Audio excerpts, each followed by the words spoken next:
Welcome to the Defender Diaries, where I invite motoring minds to chat cars, restoration and motorsport. I'm Nik Sharplin, an Australian historic car racer, restoration professional and fanatic for everything machines, media and the mind. So jump in and let's go behind the chicanes.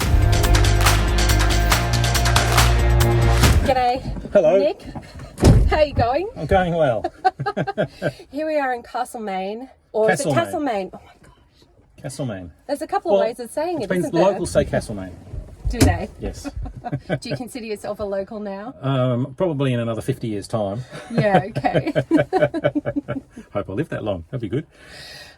We're actually going to talk about one of my favourite projects that Historic and Vintage Restorations, my family business, project managed and restored, which is your Riley, Blue Streak Special.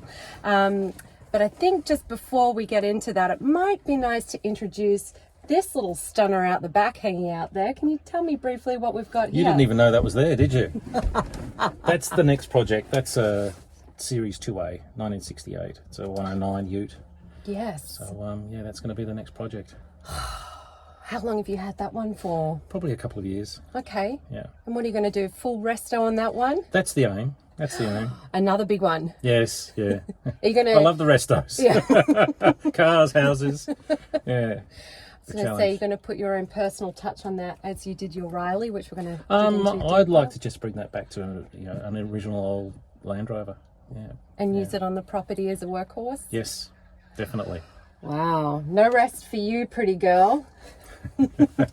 So, Nik, I try not to play favourites when it comes to the projects that we've worked on as a family business. Yet I have to say your Riley Big 4 Blue Streak Special is a car that really captured my heart. I wrote this little poem about it. Well, it's not quite a poem, it doesn't rhyme. But I actually put it Poetry doesn't have to rhyme. That's true. It's almost like a haiku, but a DOM version. I did put a picture of it up on my Instagram ages ago, and it's been one of the most liked and shared and talked about posts. And I wrote, the bare aluminium body sits tough on Riley Royal blue wire wheels, and the Brooklyn style exhaust shoots along the passenger side like a readied weapon.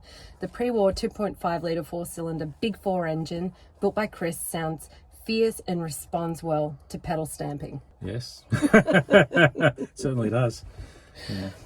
I suppose for the benefit of our audience, a few quick facts about the restoration project. And correct me if I'm a little off. So it's a new aluminium coach-built body in the style of factory racing Rileys of that period. Yes. Reconditioned mechanicals. Yep. Supercharged engine. Of course. Of course. And a specially manufactured close ratio gearbox. Yep. Yeah. Very cool. Well, one of my clients at the time when I had my steel business. Okay. Links all around. Links all round. I suppose my questions for you are, first up, is there a connection with Riley for you? And how did you come across the connection for me is with European cars, namely British cars. I was born in England, came out to Australia and came out to Melbourne when I was 18. And it's the brands that I grew up with, not necessarily the models I grew up with, because that Riley was originally made in 1937, but Rileys were around when I was a kid, as were Land Rovers, all sorts of British marques were around that don't exist anymore. Riley being one of them. So it was your father's predecessor that was the barn find in New Zealand that started this when I got the phone call. Interesting. So she's a little Kiwi gem. Yes. Sitting in New Zealand for I don't know how long, all forgotten, and just a pile of bits. But the important bits, the matching chassis number and engine, and the original drum brakes, which are just amazing. The size of them look like they'll stop a truck. So that was the start of it. So you weren't specifically hunting for a Riley, but the opportunity came up and you thought, this could be something. Yeah. I was looking for a project, but I didn't know what that project was. Oh, so it found you. Yes. Yeah. Well, I always think sometimes it's a bit of a universe thing where I suppose like a rescue dog or something, they find you, they call you. And when you're open to it, synchronicity. Synchronicity, it's a good word. I'd like to know your point of view about the process of the custom coach built body, because you really directed that. You put your personal touch on that. That was a real signature thing, and that's what makes it yours. And I think that's what makes the car so special and unique. It's just a body of the period. It's just, you know, the boat tail is just signifies the era of the 30s and what was happening back then. It's just beautiful, absolutely gorgeous. The lines that they created on the cars, and to do it all by hand with the French curves and having to do it in mirror image to get the left side looking like the right side and so forth. The guys down there did a fantastic job bringing that dream to reality. That's for sure. How many times do you think that you sat in the car and thought about it when it was being worked on and thought, I wouldn't mind changing like this or that? I mean, it's such a journey. It's more, I suppose the question is geared towards someone else that's thinking about embarking on something, is the reality of how the restoration changes and grows, and it's never just fixed on wheels, right? It's a journey. It's a journey, and it starts off with, you know, that car had no body whatsoever, which is what I wanted, so that I could get a body of the period put on there, two-seater, you know, sports, and it was a matter of going through a lot of old photographs in books and so forth, and what was around at the time, and choosing images that you thought would go together, or, you know, an image of a car, and, you know, well, that's almost right, but it needs to be changed here because of the size of the car. It's quite small. It's very deceptive. Yeah, like, it looks from a distance, and in the photos, it's got quite a presence. Like, it looks really tough. Doesn't look as big close up as what it does in photographs and so forth. Yeah, and the sound. Deceptive. Oh, beautiful! Absolutely beautiful. She's a handful to drive. I'm sorry if I call it a she, but this is a he, and I have a she. Well, that's fine. She is a handful. Very, very quick. The old suspension, which doesn't like a car to stick to the road, but rather it bounce when you get at high speeds. But it's just, I go driving and I come back and I feel like I've done a workout in the gym. But I have a smile that lasts for days. Covered in grit, mind you, and still picking out and flies. Those aero windshields, I don't know why they bothered me with those. They don't stop anything. Yeah, but I like the thrill of wearing the goggles and the scarf and looking silly. Oh, well, you do. I've seen you in your kit when you rock up and you drive it, and it all looks very much period correct and really fun, but also there's a practicality to wearing these things. Exactly right. You do need the goggles, you do need the hands, especially as I can imagine winter's out here, not very forgiving, quite icy. Do you get a lot of heat come through there? Not much. You get a little bit of heat coming through, but that's more than overcompensated by the fact that there's no roof and windows whatsoever, so you're totally open to the elements. So if it's freezing cold or, you know, windy or raining. Connected. Oh yes, yeah, definitely. What's so striking about the car is that initially part of the restoration was to paint it blue. Yet I believe you received so many compliments on its natural brushed aluminium finish that you decided not to paint it. Is that true? Fact or fiction? There is a lot of fact in there. There were some other things that came in that weren't mentioned. Yeah, it was my original intention to paint the whole car blue. And when it came out with the aluminium body, I didn't even give it a thought to leave it as it was. Then a few people were saying, "You're going to paint that? That's gorgeous."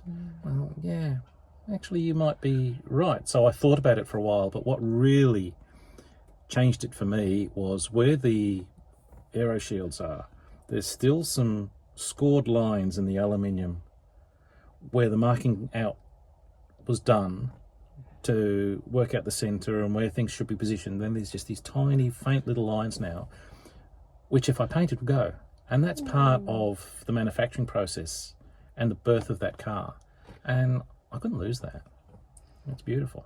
I love that you appreciate that. Yeah, it's craftsmanship, and it's really nice to be able to see how that originates, how that comes about. And the aluminium natural finish, like it, the louvers, the bulge, the shapes, it really pops like it's sculpture. And I think we're so quick to cover up natural beauties, be it, houses were quick to cover them up, and cars were quick to paint them. And actually, certain paint, I think, can really mute the shapes of certain cars. Yes. Unfortunately. Yep.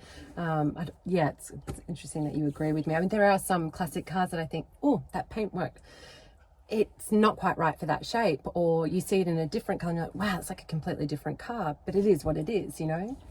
I think there's a good line that says it all. Less is more.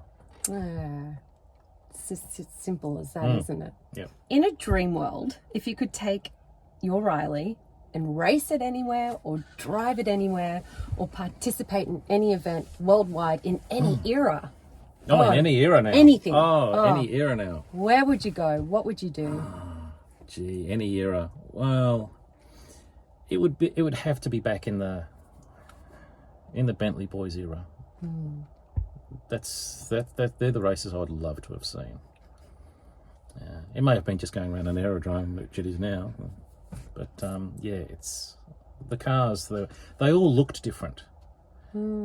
Everything looked different. You could look at a car and you'd know instantly what it was. Unlike today, where everything looks the same. All the cars look rounded, and you have to go up close to look at the badge to see what the hell it is. But back then, everything looked the same, pretty much until the 1970s. That's when it really all started to change. And they sound so different. I suppose that's why I'm so drawn to the historic racing, is the variety. And it is such a show, and everything feels very alive. And I truly feel like you're really driving these cars. And is that part of the joy of owning your Riley? You're definitely driving it, because you've got no power assisted brakes, you've got no power steering. It's just everything is mechanical. The steering in that Riley is very heavy. The brakes and the clutch are very heavy. Even though she's such a tiny little car, really, but it's all mechanical. It's work driving those cars. I think back at the racing the cars in that era, without any of those driver assisted aids. Just how in the hell did you do it? The suspension, as I said, you get the Riley up to a decent speed, and you think our roads are very smooth. But when you drive on the road, when you've got the old-fashioned suspension, you realise how rough they actually are. The modern day suspension just takes all those ripples out. Yes. And so you get to a certain speed where the car starts bouncing.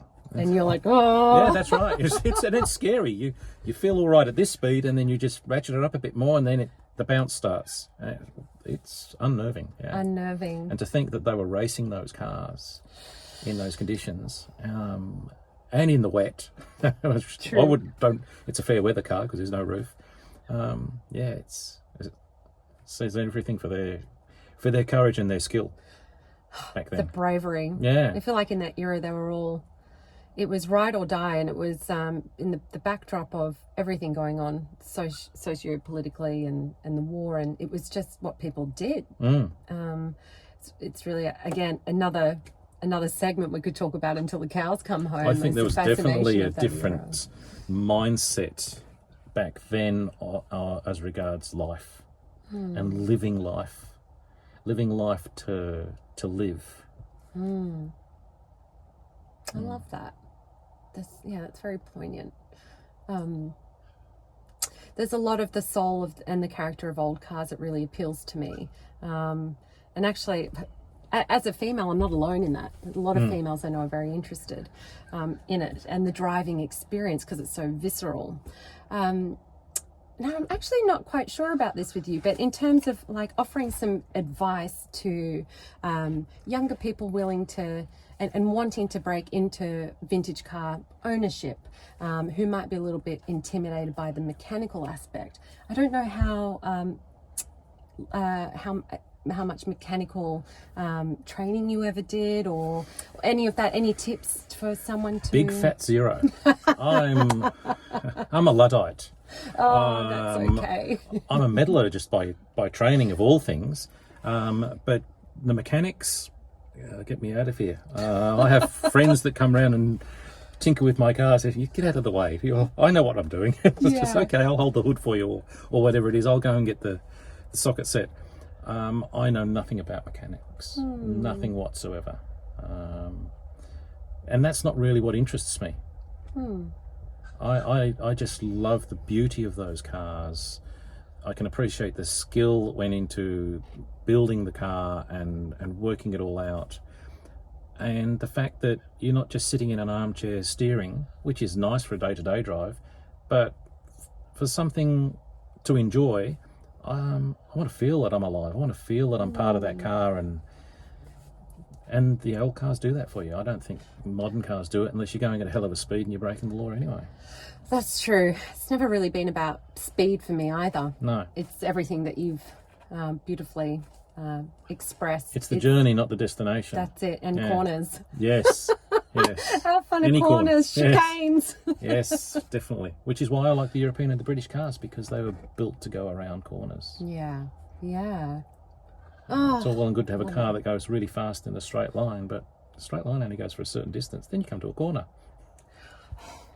And that's fun, negotiating that, and particularly in a car like yours, pulling it up, drum wheel brakes, like, it's frightening. And it requires a skill. It requires a different mindset as well, because you have to really think when you're driving these cars. You have to pre-plan things quite extensively, and I suppose this does dovetail into my previous question, which is, these cars, while they seem complex and crazy and of a different era, are actually rather simple to look after, in a way. Yes. And they do require, I suppose, a specialist knowledge of them. But I think that can be obtained. And I think for someone wanting to break into it, it's just about being mechanically sympathetic and understanding that every time I drive my car out, I need to check these things. I need to. That's exactly right. We forget that we've got modern cars. They don't need to be warmed up. You get in it, you start the car, and you drive off straight away. I start the Riley, and 5 minutes later I can then drive away. And then that journey, you might say, I need to be 40 minutes somewhere, but it's like, yep, just anything could happen. That's exactly right. Yes. I've broken down 100 metres from the front door. Well, that went well. Oh, Nik, thank you so much. I think full credit to you for actually doing this project and birthing this creation and being a custodian to it, because otherwise, who knows what would have happened to the box of parts in New Zealand. And I'm sure someone would have found it. But it's nice to be a custodian of that car. And at the end of the day, we're just custodians. Somebody else is going to one day have that car. My eldest son would like it, but he's going to have to get rid of his automatic driver's license and learn to drive a manual, as I reminded him. On the list. I don't know how far that is down the list at the moment. It's full credit to you and the family you. helping me realise my dream. Oh. I always had a dream of having an old car, but what that old car was going to be, I never knew. So, it got breath and it came to life. Yeah. Well, thank you. Thank you, Nik. Thank you for sharing time out of your busy schedule. I know how busy you are with your restoration projects, be them architectural or what we can see behind us and other projects. I really appreciate you taking the time to chat with me, and I hope everyone really enjoyed this and getting to learn a little bit more about Nik and his beautiful Riley. See you next time. See you. Thanks, Dom.